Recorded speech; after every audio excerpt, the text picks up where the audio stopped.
What horrible secrets exist at the center of the escape program, and can Iron Man and friends overcome it? Well, let's hop into the pages of Tony Stark Iron Man issue number 8 and find out for ourselves, shall we? Alrighty then, so picking up from where the last issue left off, old-timey Iron Man foe the Controller finally managed to pull off his newest master plan, and that is weaponizing Tony's own VR headsets against him. The Controller was able to use the Escape app to turn a bunch of users into his own private army, wrecking up the rest of the world thinking it's all part of the game. And hey, would you look at this, in a nice bit of continuity, we see Escape users messing up Russia only to be stopped by the Winter Guard, the Russian Avengers. You'll know more about that if you've been reading Aaron's Avengers. Now, wait, I get that all of these regular people are under the Controller's sway, but where did they get all these weapons and explosives from? Well, it was from Tony Stark's rival company, Banetronics. Which, wait, was the lady CEO in on this, or is the Controller only using her as well?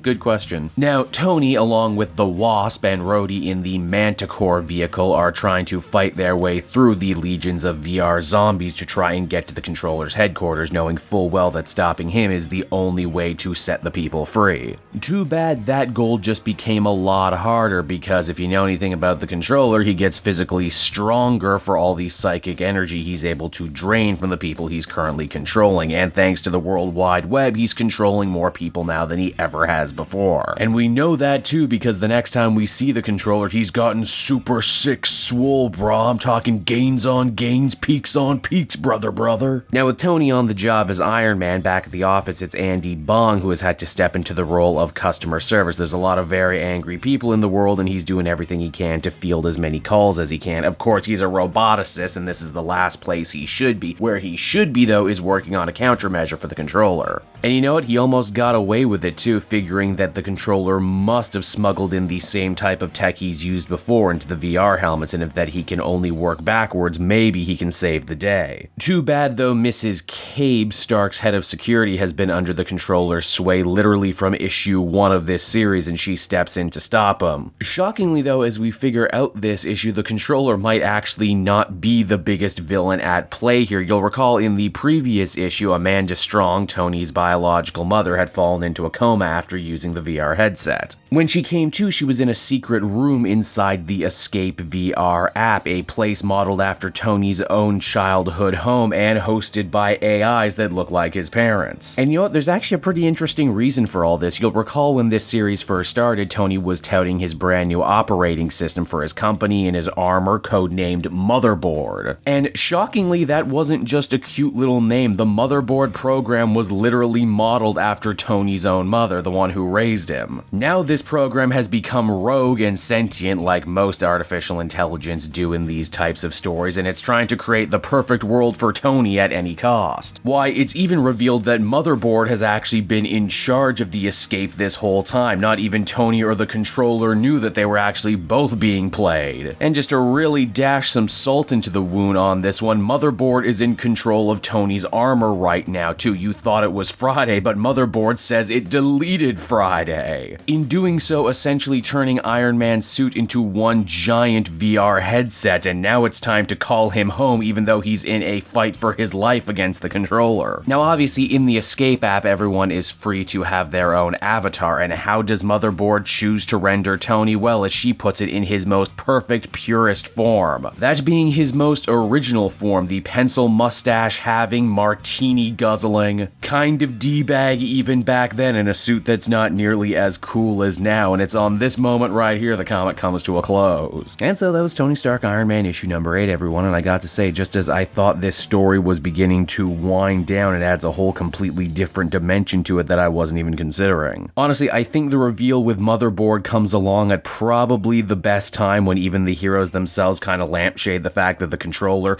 doesn't have much of a deep motivation beyond just, well, trying to control people. At this point too, someone's really got to sit down and make a definitive list of how many Iron Man inventions end up going crazy and turning on him. I'm sure it would be longer than the phone book at this point. Having the big villain here also kind of be inspired by Tony Stark's own own mother is kind of a cool angle, especially because Amanda Strong has been getting so much play in this series up until now, making this as much a foe she needs to overcome as Tony. Some pretty cool news broke about this book too this week, and that is that fan and channel favorite Jim Zub is actually going to be joining this book and helping Dan Slott co-write it, which I enjoy. Say what you want about Slott, I know many have, myself included, but he does have a collaborative streak in him, and I'm interested to see what Zub will bring to this book in the future. Overall, this issue, though, I'd give a 7.5 out of 10. Hey there everyone, it's your old pal Cape Joel, and I want to thank you so much for watching to the end of the video. I hope you enjoyed it, and if you did, why not check out some of these other videos I have available from the channel. And hey, you know what, if you're in a supportive mood, you can also check out my Patreon link down in the description. Patrons get exclusive access to videos and content before anyone else, and you can do so for as little as $1 a month. So until next time everyone, this has been Cape Joel. Thank you so much for watching, and I will be back again next time with more comic content that smacks of greatness. Bye bye everyone.